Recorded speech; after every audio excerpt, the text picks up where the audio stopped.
Hi there, everyone, and welcome to Paper Wishes Weekly Webisodes.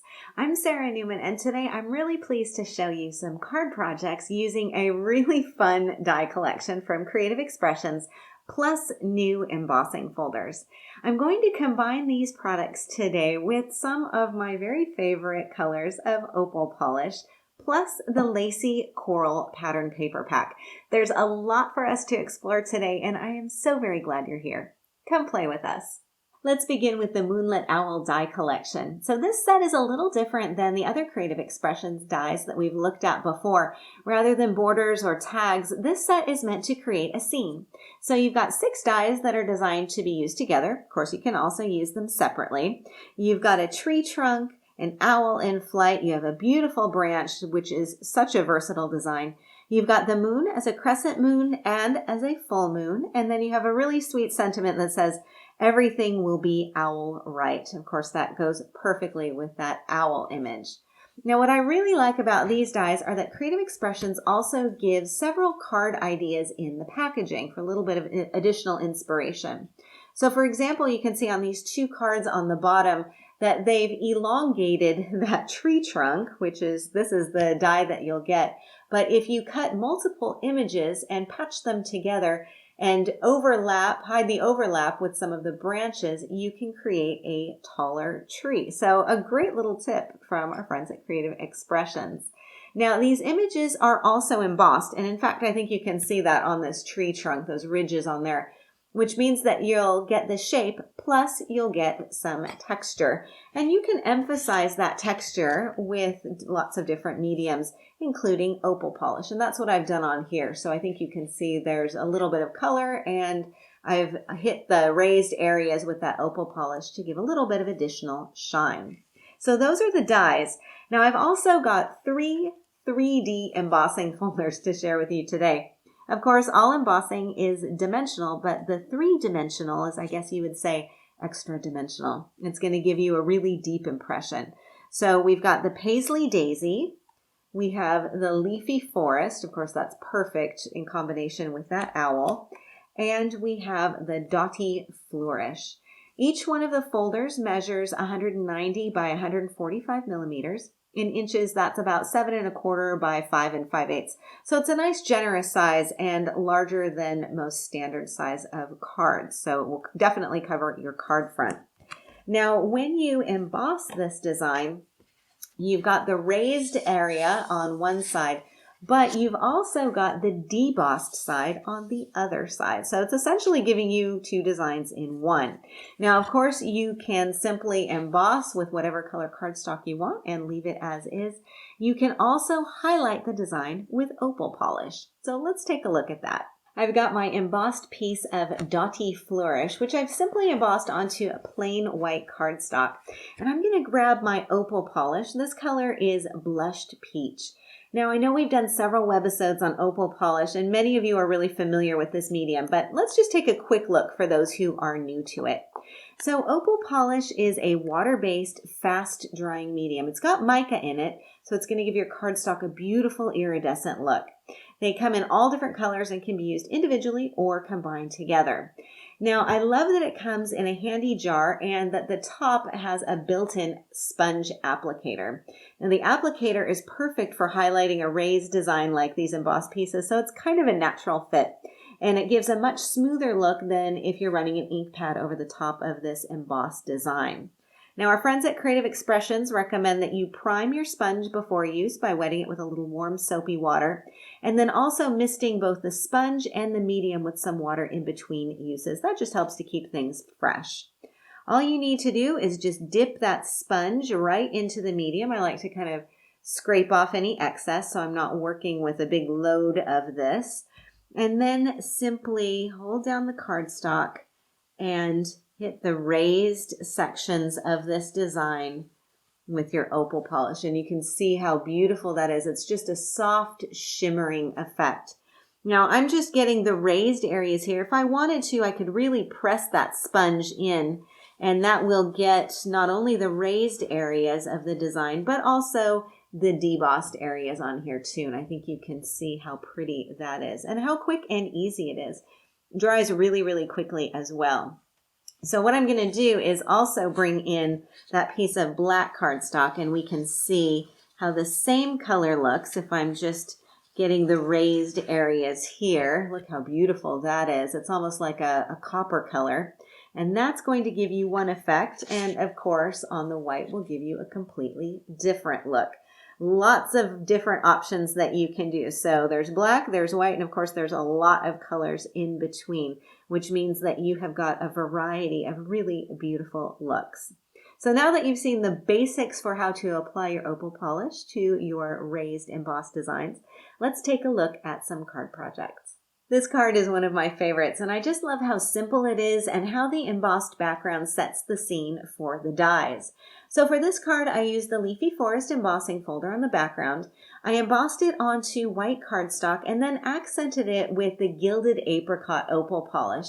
And I think you can see I've hit the raised areas of those trees and then also in between a little bit as well, just to give a little extra shine on there. Now the owl and the sentiment have both been die cut from black cardstock that's been colored first with blushed peach opal polish. And people have often wondered if you're die cutting, should you color your cardstock with the opal polish before you die cut or after? And it really doesn't matter in my experience. The only thing I would suggest is that if you are die cutting from a piece of cardstock that has been colored with opal polish, do make sure that that opal polish is completely dry before you put the die on it and then run it through your die cutting machine. It doesn't take very long to dry, but sometimes we crafters get a little bit impatient. So do make sure that that's totally dry before you send it through your die cutting machine. Now, another little tip that I want to bring up is this kind of shadow effect that I've got going on the sentiment. Now, in this case, my sentiment has been die cut 2 times. Once from cardstock that has been colored with the blushed peach opal polish, and a second time from just plain black cardstock. And I glued the 2 together and just so slightly offset them so that you get a bit of a shadow effect. And that just helps that sentiment to stand out from the background effect on here so it doesn't get lost among the trees. Then all I need to do is add a bow on here, and I have a really nice, simple but effective card design. Now for this card, I've used the same owl and the same sentiment, but I've added in some other elements from the Moonlit Owl die set. So you can see I've got that tree stump. I really like that. I've got the branch coming out here, and I have the crescent moon and the owl, as well as the same sentiment. Now all the die cut pieces are from black cardstock, and many of them have been colored with opal polish. So I've used Golden Glow for the moon, for the owl, and for the tree. And I've used another one of my favorites, which is Green Lemons. I used that for the branch on here. Now, the only piece that I did not opal polish was the sentiment. I really wanted that to stand right out. The other area that I did use opal polish was to edge the card front as well as this pattern paper piece in here. And edging with opal polish is a technique that is just a really great one to have in mind. So I thought I'd demonstrate it for you really quickly. So here I've got the Golden Glow and just a plain piece of black cardstock. And all I need to do is just dip that sponge right into the gold. You can see that I like this color a lot because there's not a whole lot left. I'm going to hold my cardstock in one hand and then simply run the sponge along the edge. And I think you can see that you're getting a beautiful metallic effect. Now this gives me quite a subtle line. If I wanted something a little bit bolder, I can angle that sponge toward the front, and that's going to get me a bit of a thicker line. Now I can also get a little bit more of a distressed edge if I come in with that sponge and kind of flick it off the side. Then I'm able to get a really pretty sort of old world effect. So this is a great way to also put your opal polishes to work to create a really coordinated effect with all of your papers and with your elements as well. So that's our second card. Now the third card uses just a portion of that embossed background. I've used the Paisley Daisy embossing folder onto white cardstock, and I colored it with Golden Glow and with blushed peach opal polish. So don't forget, you can apply one color of opal polish and then add a second one on top. And the branches are also colored with 2 opal polish colors. I've got green lemons, and then I accented on top with blushed peach. Now you'll notice with the branches that I've also got that same sort of offset matting effect. So I've die cut the branches from white cardstock and then colored them, and then also die cut them separately from black cardstock and just glued those together so that I have a little bit more dimension on here. Now, if you're wondering about doing 2 colors of opal polish together, I've got a piece of cardstock that I've embossed, and then I've really colored it well with the green lemons. And this is all dry, so now I can come back in. Maybe I'll come in with the gilded apricot. So let's take a look at this. I'm just going to mist that sponge to freshen it up. So just give a few quick blitzes with a little bit of water, dip that into my medium. And again, make sure that I scrape off any excess. And then I'm just going to gently apply some of the color to the raised sections of this embossed design. It's absolutely beautiful. It gives me a really pretty two-tone effect. And I could even take advantage of some of the white area here and create a really dramatic effect. So you can see that you're able to get lots of different colors. It's all got that same sort of soft luminescent effect. So everything will coordinate really beautifully. Now for our last card, I've actually used the debossed side of the Dotty Flourishes embossing design. So I first embossed that onto black cardstock and then added my Golden Glow opal polish on here. So I thought I'd show you this one quickly too, because this is a really favorite way for me to use these. So as you can see here, this is with the paisley design. I've got the raised side and then I've got the debossed side. So let me see, I've got, which one do I have to hand? Well, of course I've got my Golden Glow. So I'm going to use this one. And again, just simply dip this in, scrape off the excess, and then run this on top. I just love this design and I love this technique. It's quick, it's easy, it's pretty much foolproof. And take a look. It is just absolutely beautiful. Now, of course, I've done this with one of my favorite colors, the Golden Glow. But you can imagine that with all of the different varieties of colors, depending on black or white cardstock, you could get some really, really different effects. So you've actually got quite a lot of options with this combination of opal polish and these embossing folders.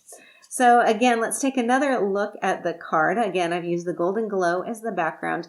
I used gilded apricot for the moon that's back here behind the branches. Again, the green lemons for the branch and gilded apricot for the owl as well. I really love how the colors coordinate so perfectly with the lacy coral pattern paper pack, which of course is what I have been using throughout the webisode today. So with this last card, I think you can see that there are a lot of really fun and easy ways to combine these versatile supplies from Creative Expressions. I'm so glad that you've joined us today, and I can hardly wait to see what you come up with. Thank you so much for watching, and thank you again so much for being part of the Paper Wishes family. We are really glad that you're here with us. Now be sure to leave a comment. We also love to hear what you think about today's webisode. Each item can be purchased separately, and you can see them below. However, we've also bundled them into a creative money saver just for you. For that money saver, just see the webisode on paperwishes.com.